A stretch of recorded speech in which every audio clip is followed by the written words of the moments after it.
really excited right now on my YouTube channel to introduce someone who doesn't fit into the category of any artist I've ever spoken to before. But when I first heard her music via some of the freelance work I do with BBC Asia Network, I was kind of captivated. So Mali, Indian pop star in the making, how are you doing? Thank you for joining me live from Chennai in India. Thank you for having me. It's a pleasure to be here talking to you. Honestly, how crazy is it that the internet can connect us like this? Yeah, it's wonderful. I was kind of expecting some kind of delay. So it's 12 o'clock midday for me. What time is it for you in Chennai? It is 4:36 in the evening. So that's like bright sunset coming through the window right now. That's so confusing that it's not even like to the top of the hour. It's like half an hour as well. I mean, yeah. I don't know how it is by the bay for you, but we had snow a few days ago in Birmingham, UK, where I am. Yeah, I know. We don't know either. In April. Yeah, we had snow in April. That's insane. And then it was like sunny, and I was in shorts, and a blizzard happened. I wasn't ready for it. But anyway. Wow, that's insane. It's sick to link up with you. I want to give a big shout out before we go on with the interview to the one and only Ashanti Omkar from BBC Asia Network, because it was her show that I heard you on. Have you known Ashanti for a while? Because she has a great record on her show of promoting new talent from those South Asian countries that Asian Network is always repping. Wow, so Ashanti and I go back a long way. It's actually a funny story. I used to have a band back in 2010 or 11, and one of our videos on YouTube got shared by Oscar Grammy Award winner A.R. Rahman. Yeah, that guy, that little known legendary composer. Yeah, little known A.R. Rahman. And at that point in time, I think our band started getting attention overnight. And I remember reading Ashanti had a blog talking about music in India, and she featured us on that blog, and that's when I looked her up. And I'd gotten in touch with her, sent her some of my music. Yeah. And then after that, every release that I've had, it's been customary for me to send her my music, and if she likes it, she'll play it. And she has everything. Yeah, so far, literally. She covers every base. She's a legend. Would that band, Mali, happen to be Basin Bridge, perchance? Indeed, it was. I'm just gonna share my screen for you now a bit and spring this one on you. Hi, for Basin Bridge, where I'm sorry to put you through this. It's amazing. Have you watched this? It's fun to see. Have you watched it back at all? Years. Do you watch it back much, or is it strange for you? I've only watched it back when I'm playing it to a friend when we're having a drink and be like, dude, get a load of this. Yeah, get a load of this. So you can't really watch it back sober, because it's this is 2011, so basically 10 years ago. Yeah, and I had the worst sore throat when we recorded this. And I think because of that, my voice had this sort of raspy quality to it. Yeah. And everyone started to think that that's how I sounded. Then when they actually heard how I sound on a normal day, they were like, oh, all right. It's different. But I love this because, I don't know, for me, in the UK, it's always you have that embarrassing band you were in as teenagers. And the fact I just found this is but it's not embarrassing. You guys are really good. I think you describe it as funk jazz pop, and the track. Yeah, we were trying to be everything at that time. I think when you're 17 and 18, you're just trying to be the best, the fastest, the most technical, the most versatile, just superlative forms of everything you can be. And with this band, we would pride ourselves in being able to do a song, one genre, and then the next song would be some other, it would be a jazz song. It was quite insane. But it was a great learning process because it was me and a bunch of boys, as you can see. Yeah, the boys. And, and I actually did a lot of work for the band. We didn't have a manager or anything. So that was my first experience in really doing all the heavy lifting in terms of making calls and making shows and managing finances, whatever little finances, but still. So then after that, I realized just how difficult it was keeping a band together, and did this band a year later. In fact, the funny thing about when A.R. Rahman shared this video was we just split up when that happened. Oh no, that's typical new indie band culture where you get your big break, but you've already just been we're going to different universities or something like that. We're moving to different towns. Yeah, in fact, if I remember right, Ashanti's blog even put up like this comment saying, do you think that they will resemble this movie? This is old movie in Tamil called Boys, and it's about a band. And like she said, do you think that they'll be like the real life version of Boys, being discovered and then coming back together despite what divided them? And I think there was a moment in time where all of us individually sat down and thought, do we get back? Like, could this be the break we actually were looking for? Yeah. But we didn't. No. I just went solo after. But it maybe went for the best. And what were your actual influences early on to make you want to form a band? Was it like the Indian music and like bands from there or artists from there, or was it also stuff from America and the UK that you were listening to? I would say it was mostly stuff from outside of India. Like, yeah. I was exposed more to the indie scene in India post 2015. Yeah.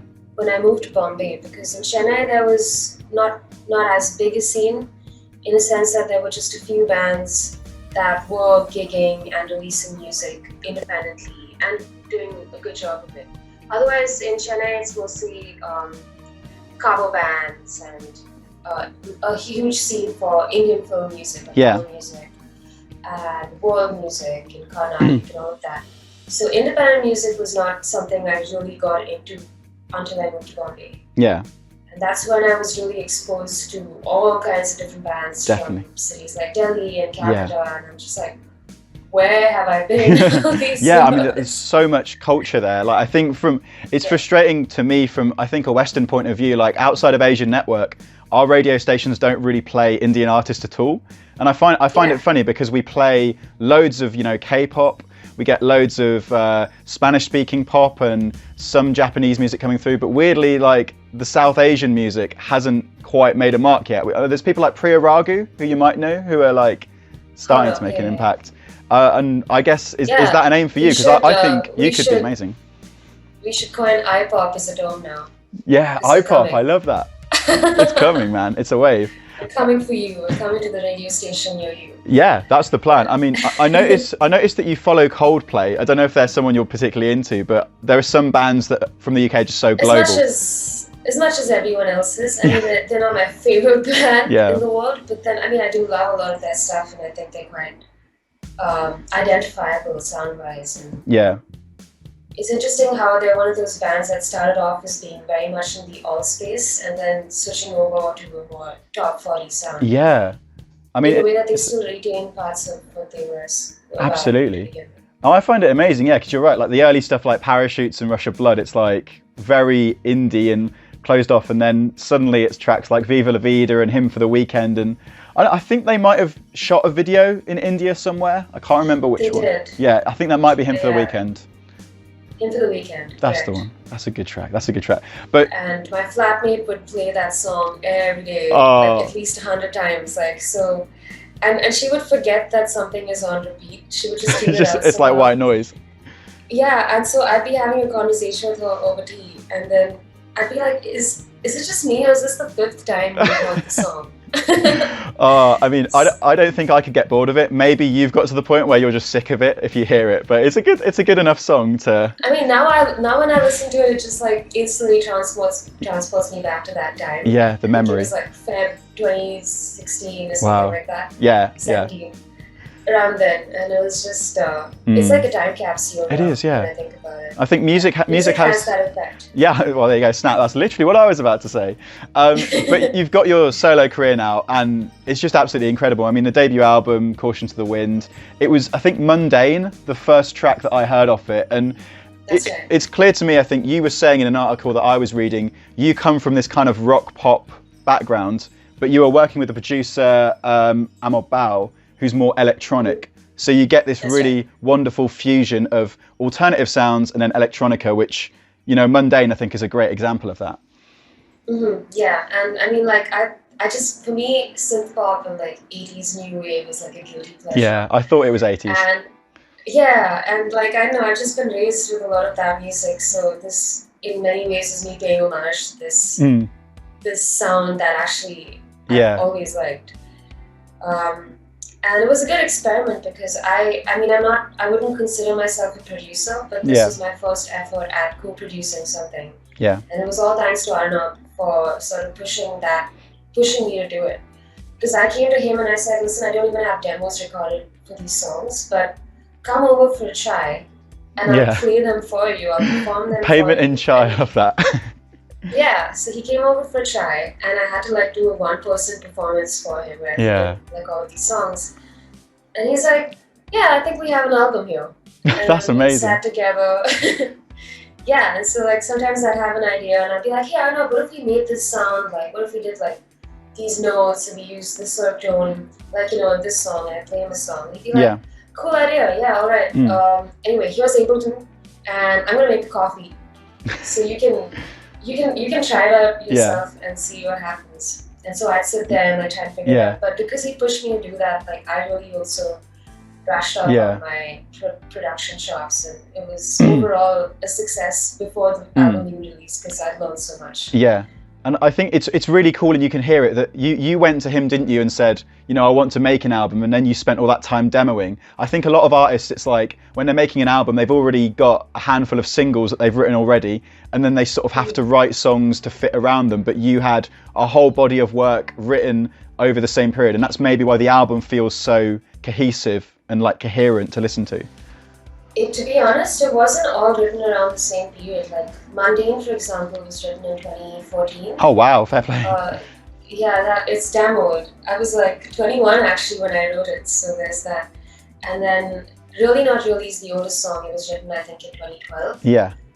And the last song I'd written for the album was Age of Limbo in, I think, 2018. So they were written over a long period of time, but they were kind of saved for the purpose of this album. Yeah. So in a way, the album in my mind had been in the making since the first song. And I was just like, you know what? I could release this as a single or put this as a part of my first EP, but I'm not going to do that because I feel like it deserves a better spot. Definitely. And so I sort of saved it and accumulated these songs for when I had an album. I've got to ask as well, because I was checking out your Instagram story earlier today. How was Arnob's first ever pedicure? He seemed like he was really taking it like a man, you know. Oh my god! So we went to get groceries yesterday because we were running low on a bunch of things. Yeah. And right after we picked up groceries, we've been doing this thing of just going for spontaneous drives around Chennai, and I show him things and I'll be like, oh, this is where we used to do this, and this is where I first did that.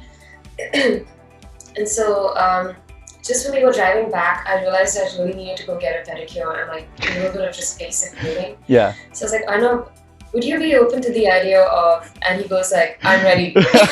I've been waiting for this moment. He was waiting for you to ask all this time. He wanted to ask you. Yeah, like I could have followed that up with anything and he would be ready for it. So I said, listen, I'm going to get a pedicure. Do you want to come with? And he's like, I've never had one in my life. Let's do it.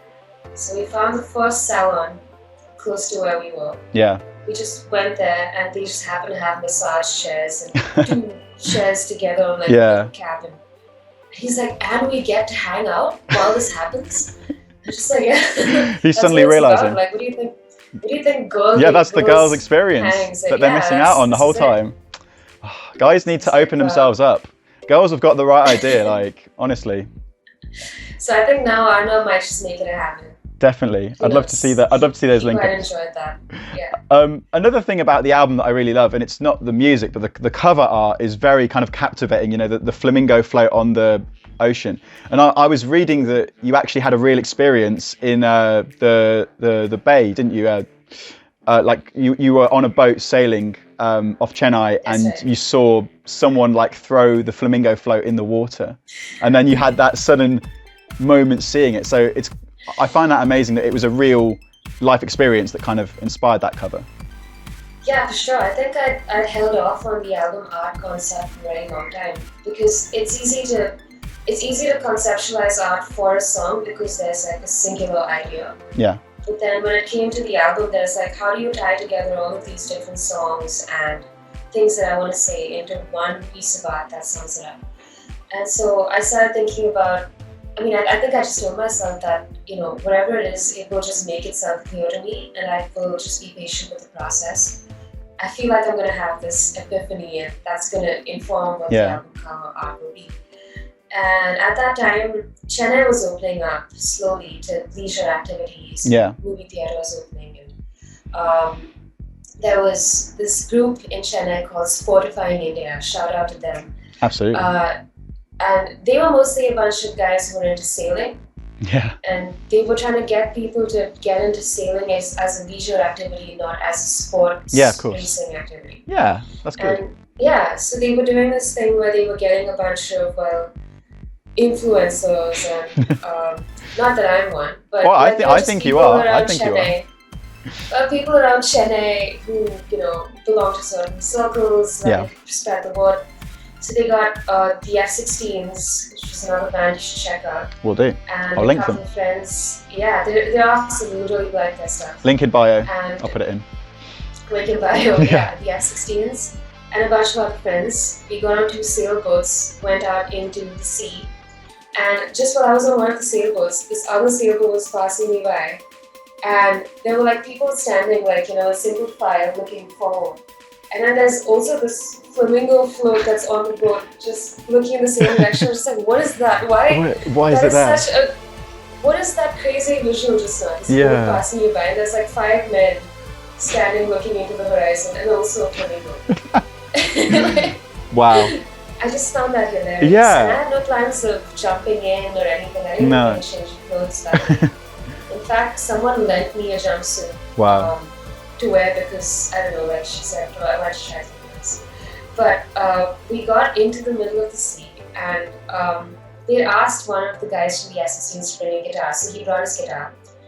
We reached the middle of the sea where literally all you could hear was ripples of water. It wasn't even choppy. And then he brings out his guitar and he's like playing something. And I swear, I reached into my handbag and I didn't even realize I had a harmonica in there, just a single octave mark. I was just like, what? And so I in typical Bollywood fashion, I just pulled out the harmonica and I was like, held over the mask. Suddenly this very theatrical, Shah Rukh Khan film-esque moment of... Properly. It was just that. And I think everyone was surprised by it. Wow. So we did that for a bit and then slowly people started jumping off their boats. That's when this girl from the other boat flung this flamingo float in. And I just saw it against endless sea. Just this little unassuming float. And I'm just like, wow, that's such a cool visual. I must somehow get on this float. Yeah. So I slid off the boat. I swam towards the float, got on. And then I started drifting. I drifted a good 500, 800 meters away. Until the point where people on this side started to get worried that maybe, I've drifted too far. Yeah. So they sent a speedboat. Oh, you got rescued. to make sure I'm okay. And I'm just there, I'm taking it all in, there's a rainbow overhead. And I think in that moment I was just like, you know what? They came and asked me if I was okay, and I was just like, send a photographer. Yeah, just got to get a shot. Send a photographer. It's so crazy you've had that memory because on my 12th birthday, I was on holiday in a place called Amroth, which is in Wales. Merchandise. Oh yeah, get the merchandise. Is that the wow? Can we get those online? Now, since we spoke about it, that's a collage version of the album art. And that's me. I'm definitely copying that merch. That's very, very cool. You're on a mug, you've made it. But this is just a demo piece. Don't even tell me wow, still nice. Drink coffee from it. Sorry, you were saying. Yeah, I was on holiday on my 12th birthday in Wales, which is on the west coast of the UK. And I was just lying in a inflatable boat, asleep, and I sort of fell asleep and I drifted out. And my dad had to wade in after me and rescue me, because the current had taken me far out. So I had that situation with you, but I was only 12 and my dad had to wade in all of his clothes and then start swimming.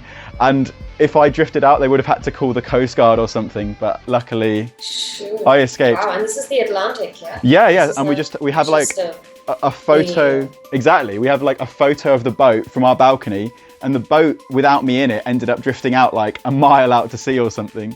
So there's just this tiny speck in a photo we've got. But yeah, I was fine in the end. Both of us were fine, so. We're both alive. Exactly. I wanted to ask you about Chennai, because I think, from a British perspective, it's really easy to have a one-dimensional view of what life is like in India. So tell me, from your experience being in Chennai, what's the culture like there? What sort of things do you do day to day? I know coronavirus is happening, but I imagine there's usually so much happening from being in a bay as well. Yeah, for sure. I think for a lot of people in Chennai, the sea is a big deal. Yeah. Things to do. Definitely go to the beach over the weekends. Surfing is now a big deal. I would Wow. say in the past 5 to 10 years, surfing has really become a big deal here, and everyone has either recently gone or has tried it a couple of times or is an avid surfer. Yeah. So that's pretty interesting to see. Culturally, it's a really old city in terms of like being a capital of Tamil culture. It's I'm pretty sure you know, having worked with BBC Asian Network, you must be familiar with the kinds of music that's coming out of here and all of that. Yeah. And it's also the heart of Carnatic music. So Carnatic music is this really old style of Indian classical, if, for those who are tuning in. Yeah. And Chennai is really the heart of it. In fact, in the winter months, not that we have much of a winter, but like in say October, November, December, Jan, it's like a music festival and a dance festival. So people from all over the world sometimes come down, and it's just like back-to-back performances in all of the auditoriums. But they'll have Carnatic recitals and Bharatanatyam recitals and concerts, and people go and watch. You can even buy a season pass to some of these venues and just go check it out.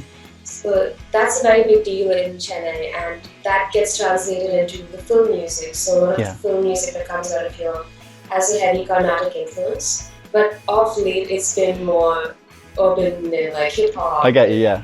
That with people like Anirudh and this kind of guys coming up. And then, well, my whole family is here. I was born and raised here.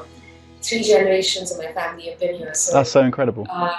Yeah, it's easy to actually know almost everyone in Chennai, either like at a 1 or 2 degree separation level. It's quite close knit, especially I like that. You know, if your family's been here that long. Yeah, you just get to know everyone naturally in sort of in passing or like through indirect links. You know, it's crazy. Like you meet someone from outside of Chennai, somewhere in the world, like in Europe or something. And they're like, "Oh, Chennai, I have a friend from there," and I'd be like, "Oh, who?" And they'd be like, "Oh, you wouldn't know," and I'm just like, "Try me." Yeah, I probably would. That's incredible. Even if we don't know each other, we probably have a minimum of 20 mutual friends. Yeah, it's like that. That's amazing. Because so I'm in Birmingham right now. Have you ever been to Birmingham in the UK?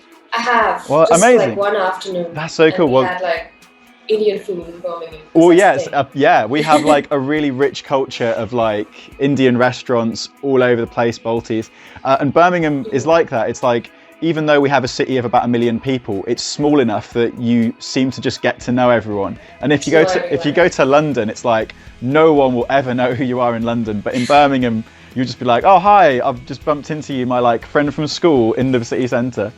That's mad. Need to get that Birmingham Chennai link going. Set up some kind of like exchange of musicians or something. I'm pretty sure it exists. My aunt actually lives in Kenilworth. No, in Kenilworth. I went to University of Warwick, and I used to always go on a bus through Kenilworth like every day. Right on, yeah. I crossed your university. Like we used to drive around Coventry, Warwick, Kenilworth quite a bit. Do you know? Do you know a guy called Rhys Bahia who's an artist? Because he's like we had him as Bobby Friction's introducing artist, and he was from Kenilworth as well. He was a school teacher in Coventry. But there you go. It's a small word. But like, do you have like dolphins or sharks in Chennai? Because you mentioned surfing, and I don't know anything about this. Oh, yeah, there are amazing. dolphins. So you would sometimes like there'd be sightings of dolphins very close to the sea. Some people I know who have sort of gone like paddling out into the sea have seen dolphins. If you take the boat ride, you'll see dolphins. Yeah. I mean, well, sharks, yeah, they probably exist, but then they're not as ubiquitous as like hearing about shark attacks in say Florida or like Australia. I mean, it's not like that. They're rare. We're in the middle of the country in Birmingham, so we don't even have a sea. We just no sharks or beaches. Right. But it's cool. It's kind of landlocked, yeah. I'm glad you brought up the Tamil influence, because I actually heard you're working on a Tamil track, aren't you, for the future? That's right. I got approached by a label called Think Music. Yeah. And they're doing a new series where they're trying to promote independent artists who are just starting off. So like their first break in the Tamil scene. Amazing. So they gave me this opportunity to make a Tamil track. They said, it can be part Tamil or full Tamil. You can make it like Tamil plus English or Tamil plus Hindi, whatever you want. But it has to have some element of Tamil in it. And you can do whatever you want. Here's a budget and make a thing.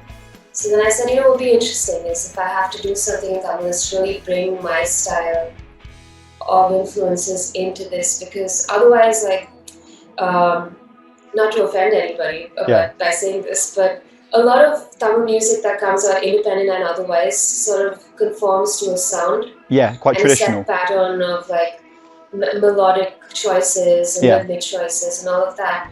Which, I mean, sometimes it's hard to tell if something is an independent release or if it's from a film. Yeah. Because they're all sort of painted with the same brush.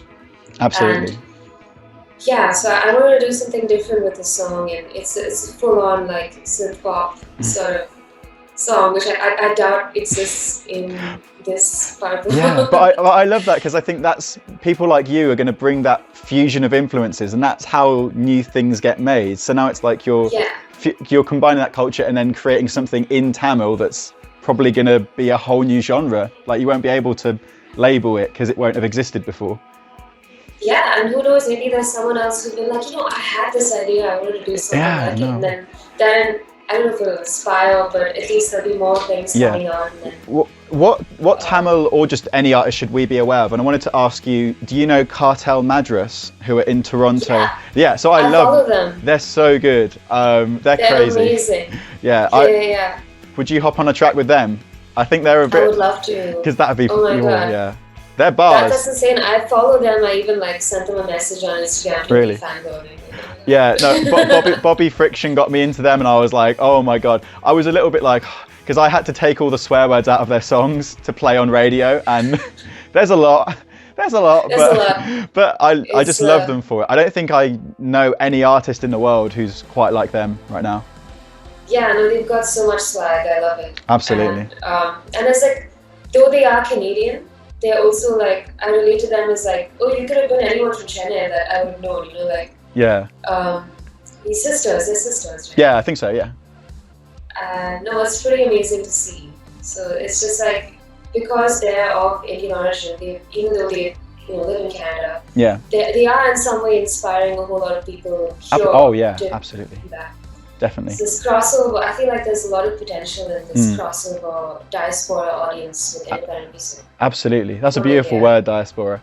And diaspora. Yeah, you are wanting to promote, I know, like especially female Indian talent as well. Like I love that you got that playlist on Spotify, Women of India. So you're obviously quite passionate about, opening the door for new talent to come through from India. 100%, because for some reason in India, we haven't quite figured it out. Actually, well, we have. There are some theories, I'll tell you. Yeah. But a friend of mine who's a journalist, Amit Gurbaksani, he actually did a survey and he found that only 6% of the independent scene in India is women. Wow. And I think another 94% that are just men. Yeah. And it's not even one of those careers or industries where you have an advantage if you are male. Yeah. It just happens to be that there are more men doing this than women. And I think that really goes back to just Indian girls and boys being policed every time they're raised. It's just like, I agree. If you must be a musician, why don't you, if you're a girl, why don't you learn the piano or the violin or something? Yeah. But if you're a dude, you'd be like, why don't you learn the guitar or the drums? Exactly. Yeah. And it's just like, why? Who told you that? Yeah. Who made this idea up? Like, it's like who made blue a boy's color and pink a girl's color? Yeah, exactly. It's the same idea, and then there's this added level of when a girl is a teenager and she has a band. Like I was in that position. Most of the venues you perform at would be bars, and for a lot of Indian families, that's not something they're okay with letting their teenage daughters go and do. Yeah. Especially if you have to rehearse late at night, unless you come from a family that's super trusting of the situation, supportive, or maybe has had a brush with the entertainment industry as well. They wouldn't be open to something like that. Yeah, absolutely. So that's a huge barrier to entry for girls in our country.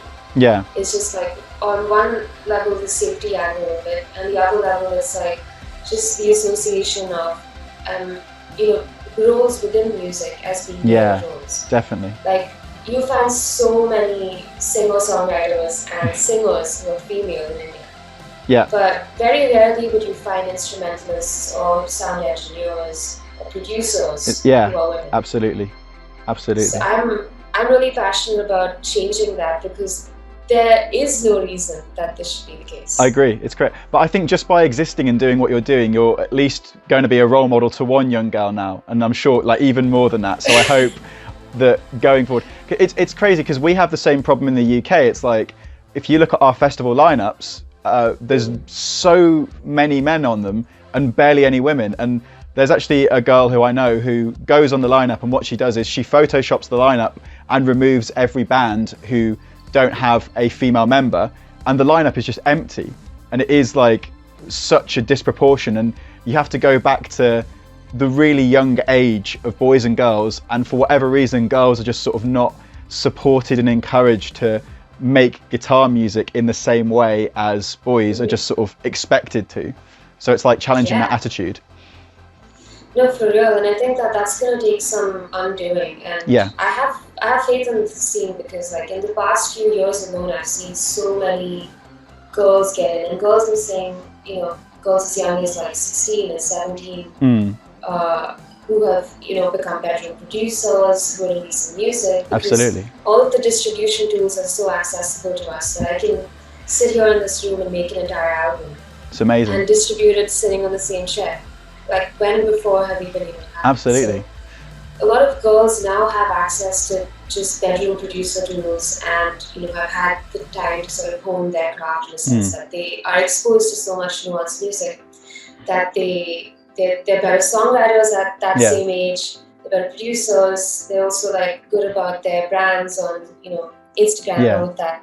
Absolutely. So it's positive to see that, like, you know, maybe in a way they have a head start. So what I'm saying, doing at the age of 27, there'll be girls who, as early as 20 and 21 in our country, will have a chance to do it very soon. Yeah, and definitely. That's really epic. Like, you know, we're also, our generation is standing on the shoulders of people who tried. Oh, of course, yeah. It's an ongoing fight, isn't it? Yeah, so we're all sort of like building some kind of a foundation here for people to sort of take it and do something better with it. Yeah, absolutely. So I might just be one little cog in the wheel of people doing that, but if I can do something with it, fine. Well, I think you could be a really big cog, and it's all about just pushing the momentum, and eventually like a snowball forming. It's been so inspiring talking to you, Mali. I'm so glad we linked up. Thank you, Tim. I know, I'm so glad. Absolutely, like cross country, cross continent and everything. It's crazy. What are your future plans now?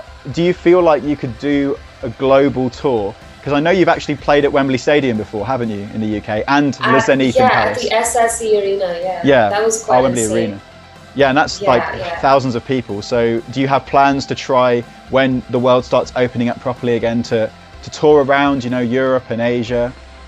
I definitely do, and I'll probably hit you up when I'm Oh, you know, you'd be so welcome. If you're ever in Birmingham, I'll be like, right. And if I'm ever in Chennai, we'll have to link up. And please, yeah. If you're ever in Chennai, you have a place to stay, and like I will take you around. It's gonna be that's great. so sick. Thank you so much. And have a great day. And yeah, we'll link up soon. Tim. Make sure you stream the album Caution to the Wind right now.